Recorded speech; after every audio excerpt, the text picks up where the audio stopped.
Mariners, though, trying to maybe make another deal or not before the trade deadline. They already made a couple and actually got right over the weekend with that sweep of the Chicago White Sox. 22 total runs in 3 games. They won 6-3 twice, as well as a shutout win in one of their games, 10-0. Back-to-back-to-back jacks on Friday, back-to-back jacks Saturday.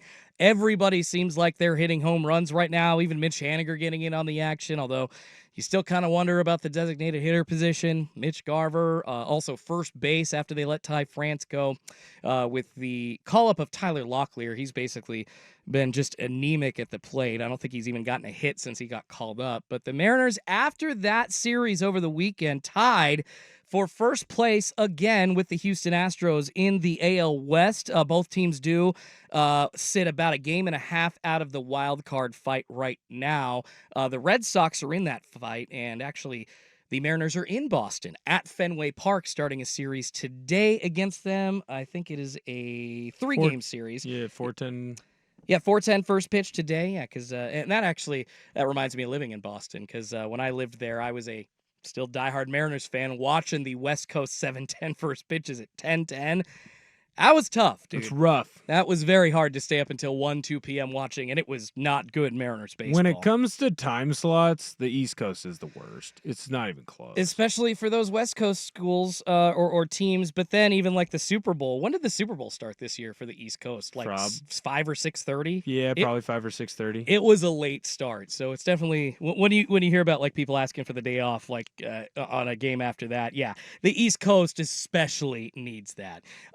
But a team on the East Coast that the Seattle Mariners just did a trade with, the Tampa Bay Rays. Well, they've been dealing their ass off, and actually one, Randy Arozearena, now a Seattle Mariner, but a couple of other guys on the move. Zach Eflin, one of their good starting pitchers, being sent to Baltimore. A reliever of theirs going to the Padres. Somebody on the Mariners' wish list, Isaac Paredes, third baseman for the Rays, being handed to the Chicago Cubs in a swap for Christopher Morel. So the Rays making moves with the Seattle Mariners and other teams, but the Mariners also want to make some more moves. They still, after acquiring Yimi Garcia and Randy Arozearena, have a couple of needs. We were just talking about first base. Maybe they could use another starter reliever type. Brian Wu leaving again this weekend after 4 innings with a hamstring injury. Not sure he's going to have to go on the IL, but there are questions there, Will. The Mariners sitting at 5 games above 500, 56-51. First, actually, before we get into what we think, let's hear from Jerry Dipoto. He was on MLB Network this weekend, SiriusXM's MLB Network Sunday morning show, basically talking about what the Mariners' plans are for the trade deadline and what they want to do even after acquiring a big bat in Randy Arozearena. We're pretty content right now, been able to do for our pitching staff. Wouldn't hang up if somebody wanted to call and send us an upgrade, but with the offense, we do feel like there's still opportunity, and whether that's adding a bat for the corner infield positions, another outfielder, we feel like the offense again is an area that has been in need of help, and we feel like if there's a guy out there that can really boost us, ideally it's one of the 4 corners, and it's a pretty thin market right now, and we feel like the fact that it moved quickly this week is pretty indicative of how few players are actually available, and who knows how that'll shake out in the next 2 days. Maybe the market will open up. All right, so President Jerry Dipoto there, pretty good wordsmith, Will, kind of dancing around, what the question was. But he did, I'd say, give a little bit of a direct answer, saying that they are still open, the Mariners are, to upgrading at either the corner outfield positions or really their big need is the corner infield, first base specifically. And a guy like Yandy Diaz, who just got reinstated from the bereavement list for the Rays, is on that list. Ryan McMahon for the Rockies could be a fit. Taylor Ward from the Angels, an outfielder there. Obviously, the big get would be Vladimir Guerrero Jr. from the Blue Jays.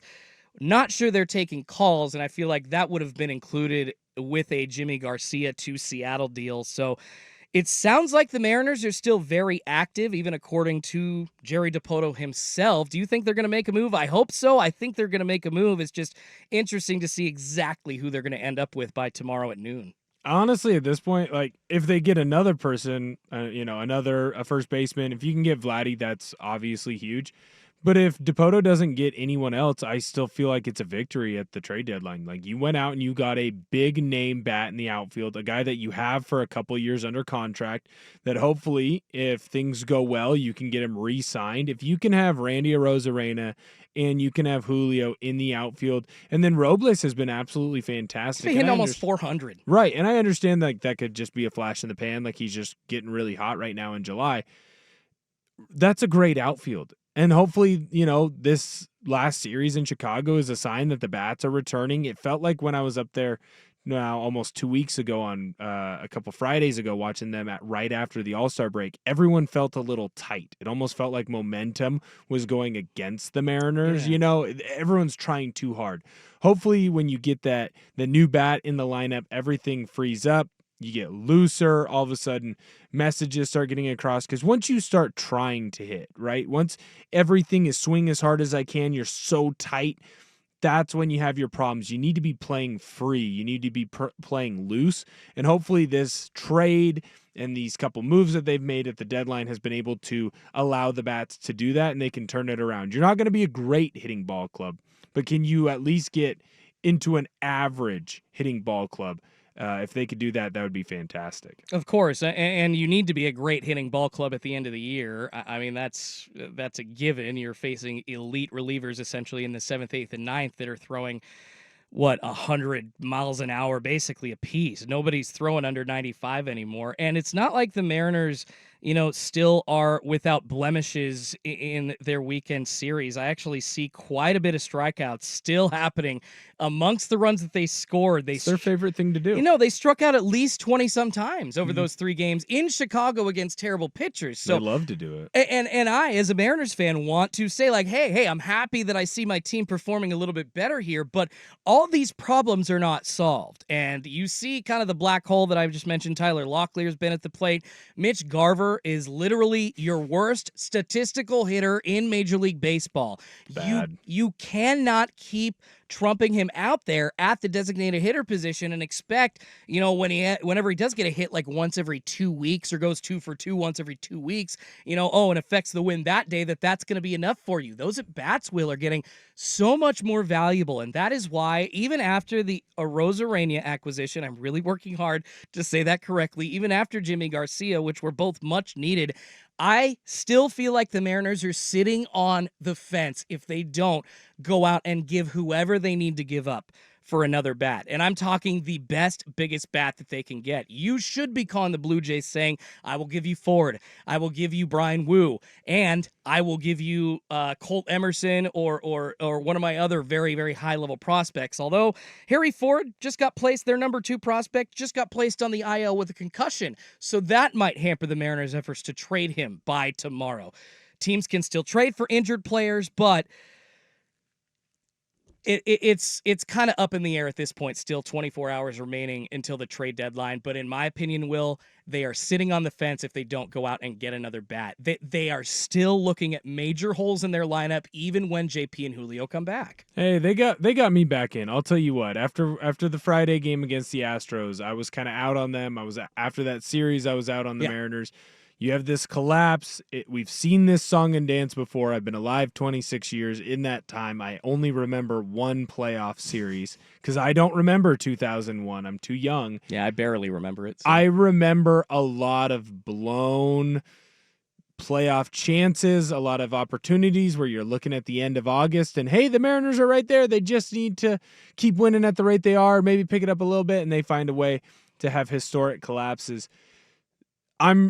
I'm ready to be hurt again. I am back in on the Mariners. You made the trade for Arozearena. I now love you again. I'm ready to be hurt by all that the Seattle Mariners have to offer. I love it. I have always been ready to be hurt by them. I am out on the floor. I am still buying their gear, and I am ready to bleed teal once again this season for my Seattle Mariners. So hopefully, I think they need to make a move. Hopefully they will. Hopefully it's like a Ryan McMahon from Colorado. He's been just nails for them this year on a team that's just not doing anything. So hopefully they do that. The Mariners have basically just under a day to do so, and we'll see exactly what happens while they are in Boston, starting a series, a 3-game set with the Boston Red Sox at Fenway Park, like Will Ortner said this afternoon. 4:10 p.m. first pitch. You got Logan Gilbert, who has been, I think, like pitching to an under 1.50 ERA in his last 3 starts compared to Red Sox starter Nick Pivetta. I think last 3 starts for him, he's been an over 6 ERA. So hopefully Seattle can keep it rolling as they move to Boston.